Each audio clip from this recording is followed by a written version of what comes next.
Today, I'll show you how to reveal hidden files and folders on macOS. This is really useful when you need to check system files, remove junk, or tweak configuration settings. The first method is using a keyboard shortcut. On your keyboard, open Finder, then press Command-Shift-. The hidden files will show up right away inside Finder. If you want to hide them again, just press Command-Shift-. one more time. The second method is using Terminal.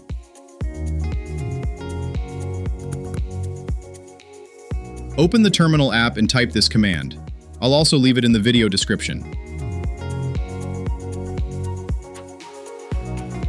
Then type Kill All Finder.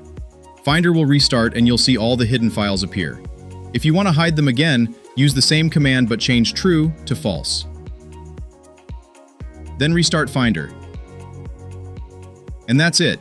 Now you know 2 ways to show hidden files and folders on macOS. Choose whichever method works best for you.